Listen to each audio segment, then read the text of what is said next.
Today we're going to do a short video on Bohr diagrams or Bohr models. This is a Bohr model. It's also known as a planetary model. Basically it shows the nucleus and then it has nice little concentric circles for the energy levels.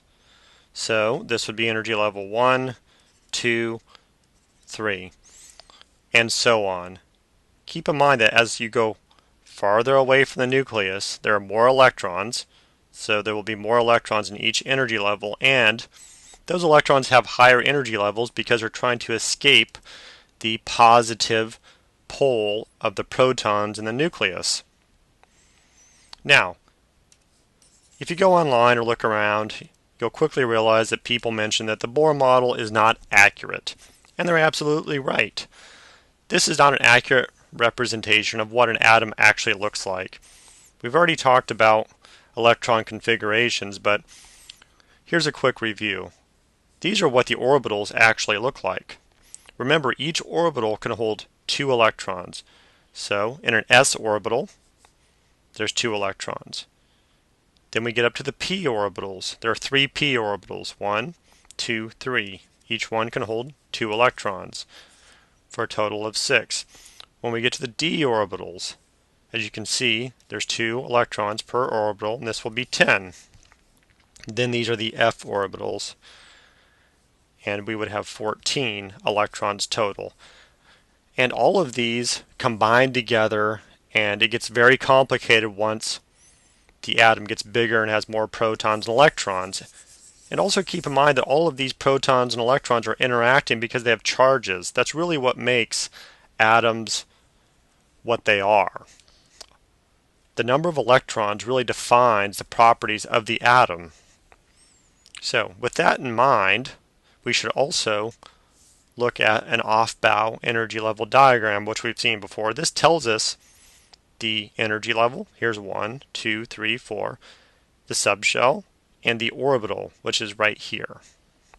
So in this subshell, there's only 1 orbital, and there's a total of 2 electrons. Then, when that is full, you have to go up to the second energy level, where you have an s subshell, and then you have p subshells. These lines represent the orbitals. So these lines represent all of these complicated shapes. And then we keep going up. And as you can see, it gets complicated right here when we start filling s orbitals before the 3d orbitals, or we fill the 5s before the 4d. And that's generally where beginning chemistry stops because that gets complicated. So, why do we use a Bohr diagram if it's not actually what an atom looks like?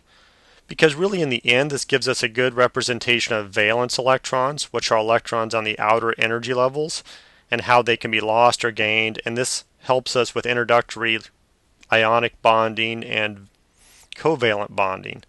Like I said, this works well up until about element 20. Once you start adding these d orbitals and these transition metals, or you have many more energy levels, it just gets really complicated.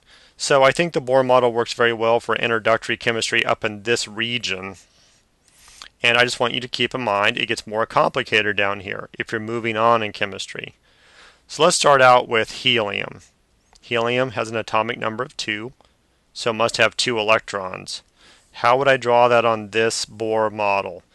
First of all, I put my protons here. I have a +2 nuclear charge. Then I just draw my electrons. There's 1 and there's 2. And I'm done. This is a Bohr model of helium. Okay, well let's move on to beryllium. Beryllium has 4 electrons.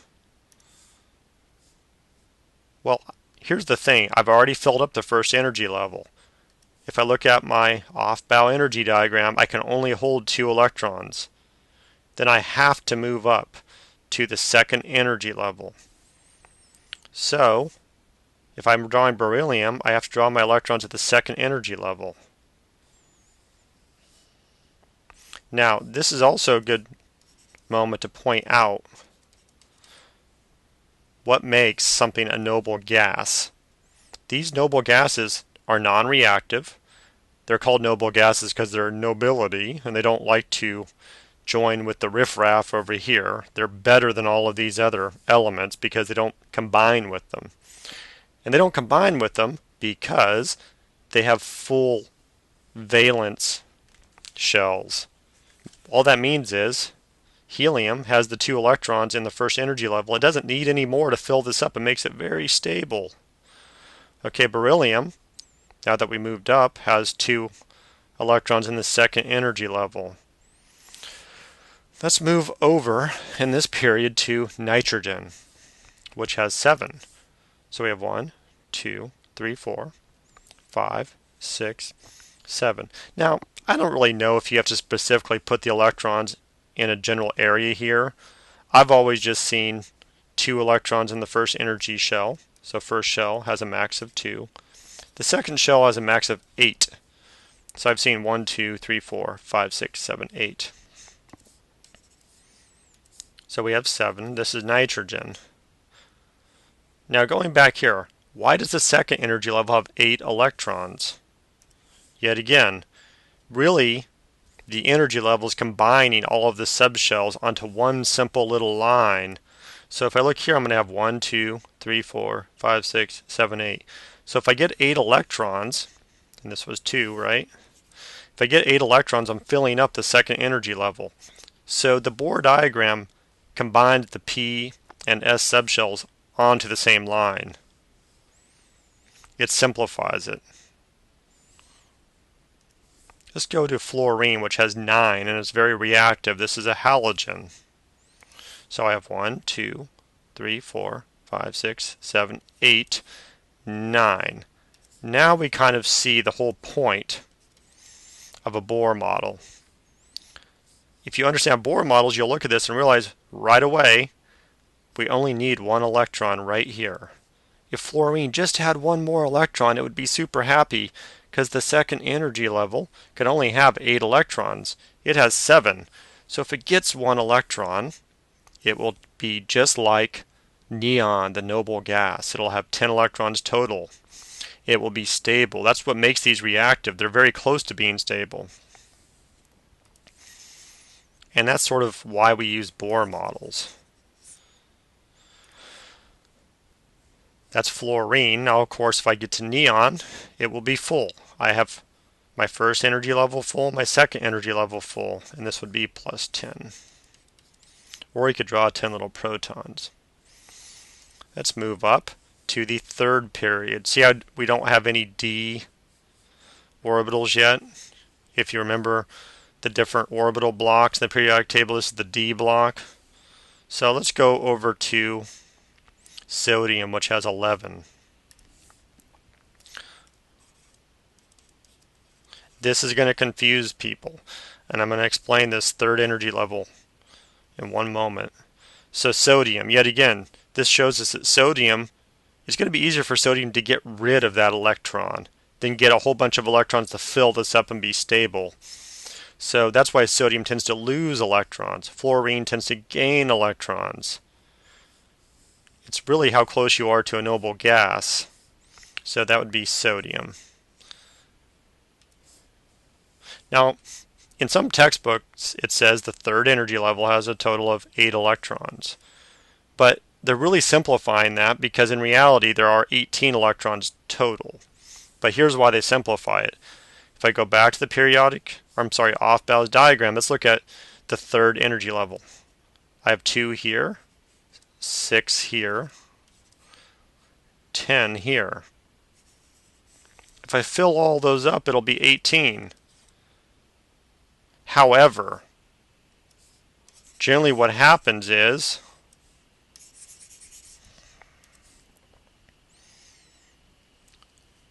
the atom will fill up these 8 first.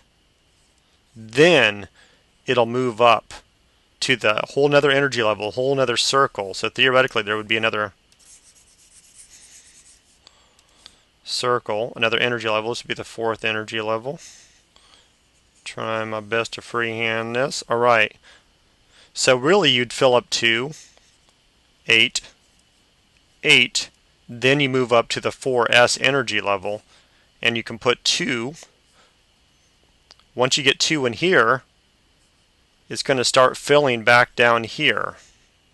That's what confuses people. See, if I get 2 electrons there, then I'm going to start filling in the inner 3d orbitals rather than the outer 4s orbitals. That's why generally introductory chemistry texts sort of stop right here, because once you get to the transition metals, that gets really complicated. I just wanted to point it out here. We don't have to be proficient in it, but that's why you're going to see the discrepancy in the books and also the internet sites. Let me just give you one example, and that'll probably conclude this little quick lesson here.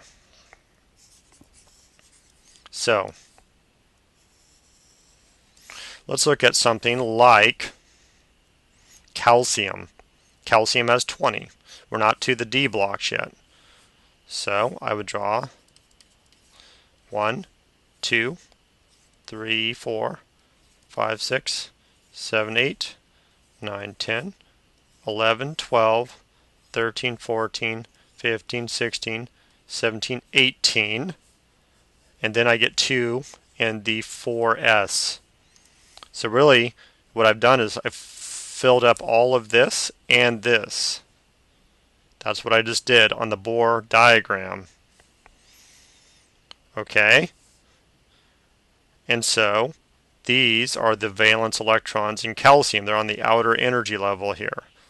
But to illustrate my example, here's scandium, 21. Well, where does that other electron go? If I look at my energy level off Bow's diagram, it has to go into a 3d orbital, which are these crazy looking things here. That's where it's going. And so that little electron is actually not going, it's going to go past this fourth energy level down here and combine right there. And if I look at the D block, the D orbitals, I can get 10 electrons in here total. 2, 4, 6, 8, 10. So as I go across these transition metals, I'm adding electrons to the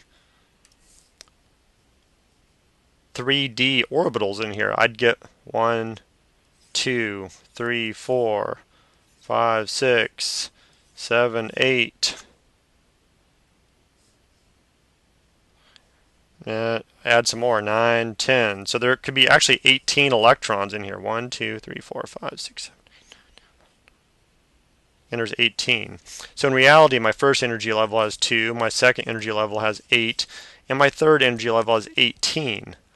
But sometimes the textbooks say 8 because once I fill 8 in here, I go up to the 4s. And then I have to start filling in the 3d.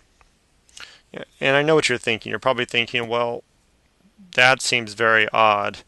But keep in mind, all of these charges are interacting in crazy ways, and their shapes are interacting in crazy ways. And once you start adding electrons, it also changes the energy of some of these orbitals.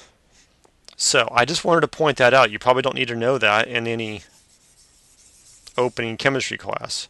So now you know how to fill in a Bohr model about the first 20 elements. You know that once you get to these transition metals, there's going to be exceptions. It'll start filling in the 3d orbitals.